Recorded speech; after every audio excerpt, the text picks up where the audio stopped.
Bonjour à tous et bienvenue dans Rotor, l'émission qui vulgarise le véhicule électrique à La Réunion.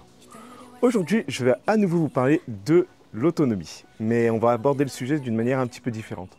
On a plusieurs moyens d'annoncer les autonomies des voitures électriques. Il y avait le NEDC, il y a maintenant le WLTP, et nous, chez Stator, on a créé le WLTPI. On va comprendre un petit peu la différence entre tout ça dans cet épisode, et on y va tout de suite. Générique!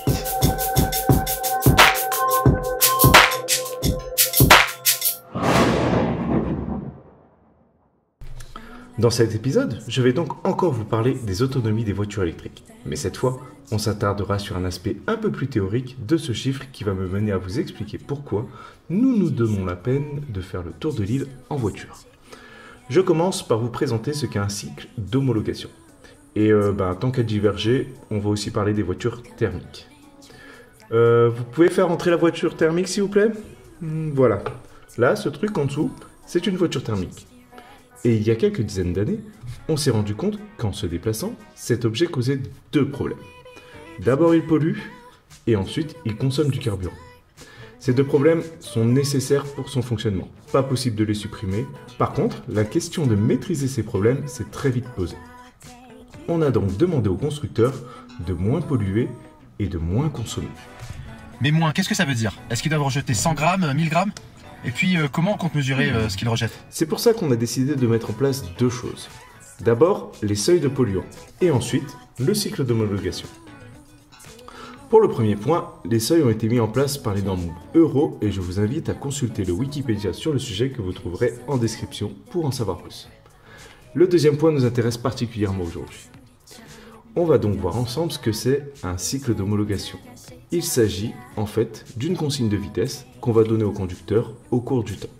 Par exemple, le cycle NEDC qu'on appliquait jusqu'à 2018 en France ressemblait à ceci. J'ai dit à ceci. J'ai dit ceci! Ah, bah quand même! Il s'agit d'une courbe de vitesse à suivre. On va zoomer sur une première partie pour que vous compreniez bien comment ça fonctionne. Cette première partie s'appelle la partie urbaine du cycle, tout bêtement parce que les vitesses demandées sur cette partie sont celles qu'on retrouvera en ville.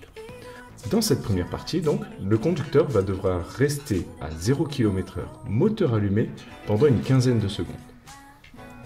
Puis il va accélérer jusqu'à 15 km/h en 5 secondes. Ensuite, il maintient cette vitesse pendant une dizaine de secondes et il va ensuite ralentir. Et ainsi de suite. Sur toute la durée du test, soit 20 minutes et 11 km parcourus, on récupère les gaz d'échappement dans un sac qui est ensuite analysé pour vérifier si les seuils établis par les normes Euro sont bien respectés. Il dit qu'il voit pas le rapport. Avec le VE, tu veux dire? J'y viens. Les constructeurs ils s'amusaient donc avec ce cycle, quand certains ont eu l'idée de fabriquer des voitures électriques. Pourquoi on ne sait pas, voilà. Mais voilà, bonjour la voiture électrique. La question de l'autonomie de ces voitures qu'on devait annoncer, elle s'est très vite posée.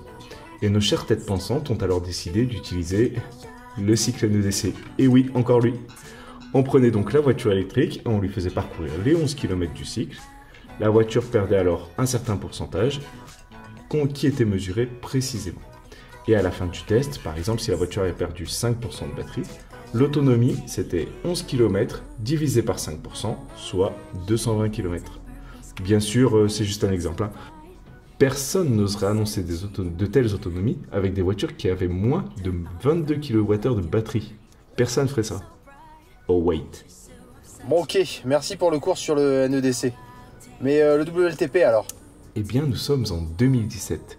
Et après le Dieselgate d'un certain constructeur allemand, on s'est rendu compte qu'en fait, le cycle NEDC, il était peut-être un tout petit peu limité en termes de représentativité.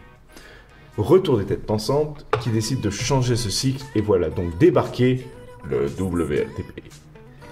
Comme vous pouvez le constater, il est beaucoup plus chaotique que le NEDC et donc un peu plus représentatif de la réalité.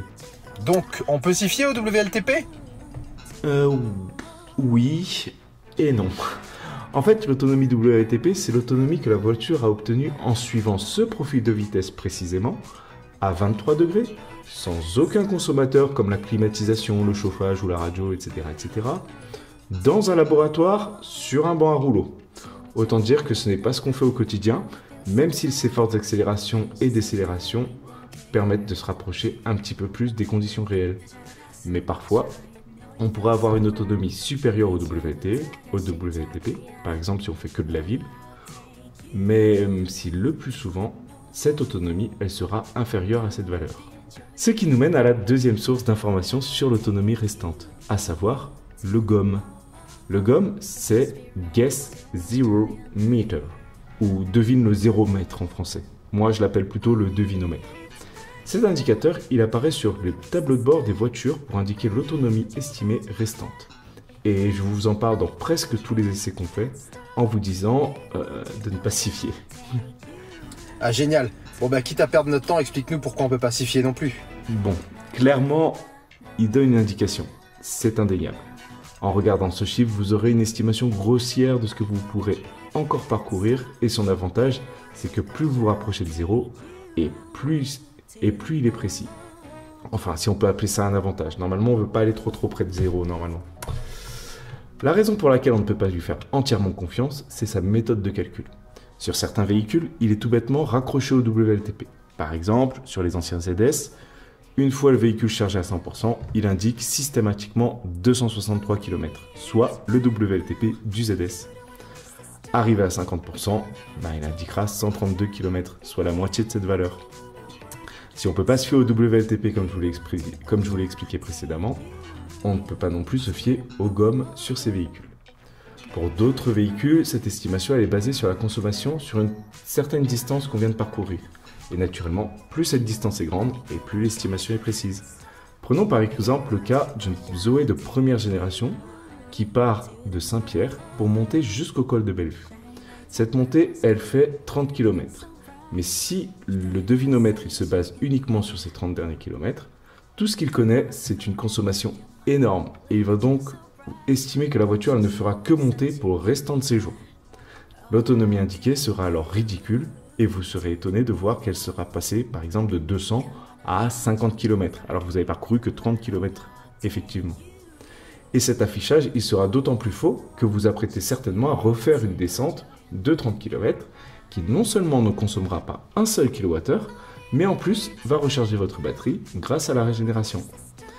Et d'ailleurs, si par exemple vous allez à Saint-Benoît, arrivé à votre destination, le devinomètre il n'aura vu que de la descente et de la régénération, et donc il sera tout fier de vous annoncer une autonomie énorme. Par exemple, il pourra annoncer 150 voire 180 km. Et cette autonomie, elle sera tout aussi fausse, puisqu'il ne se sera basé que sur de la descente cette fois-ci.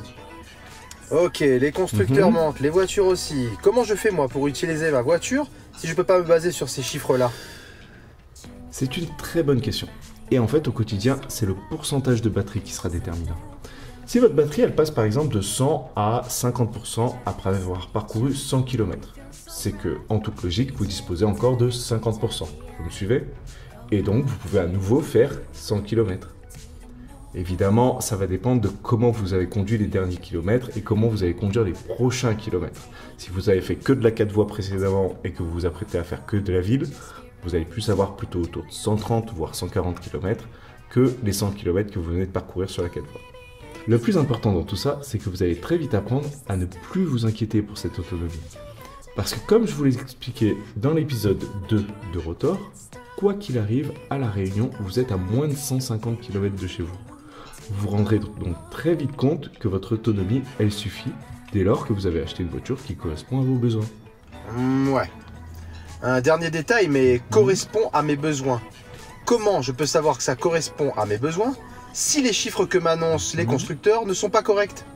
Eh bien là, tu peux remercier le WLTPI. Le sachiez-vous, sous le logo Stator, il y a écrit Essai VE. Et c'est pas pour rien.